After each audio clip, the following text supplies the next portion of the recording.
You paid $8,000 for a Sea-Doo that was worth $7,000 because of its accessories that you couldn't start because you had to rebuild the motor because it had a leaky crankcase that you had already been advised of before you bought it.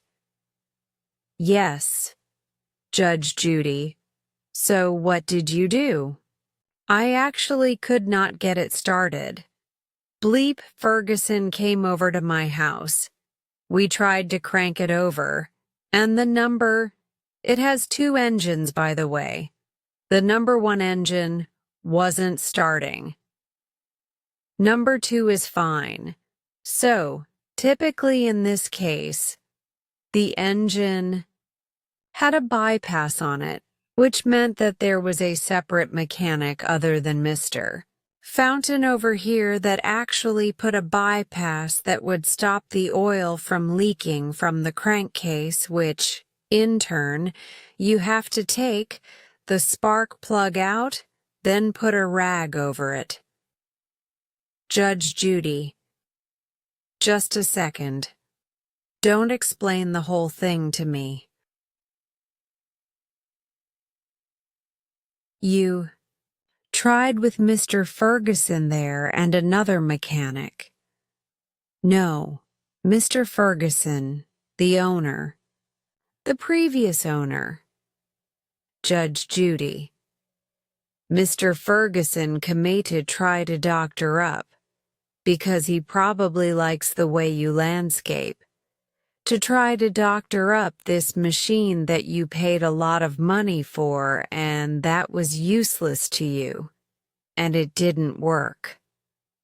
That's correct, Judge Judy. So what did you do next? Did you ever ask Mr. Ferguson for your money back? No, Judge Judy. I'm just curious. Is that because he's a customer of yours and you've been working for him, and over the course of years you're going to get your money back from Mr. Ferguson? Of course. Of course. Judge Judy. Landscaping, whatever. One way or another, you're going to maintain his business. Yes, Judge Judy. See how the story is piecing itself together? Uh-huh, Judge Judy. So then, what did you do? You still couldn't operate the Sea-Doo for its intended purpose. Where does Mr. Fountain come in? Well, I happened to notice a new boat shop that opened down the street, and so I contacted Mr. Fountain to come out and take a look at the boat and see if he could fix it. Judge Judy. And he was nice enough to come out and pick up the boat, and that's where the story begins. Judge Judy. Because you see, Mr. McCluskey, what I have to do is figure out who's trying Toscom who.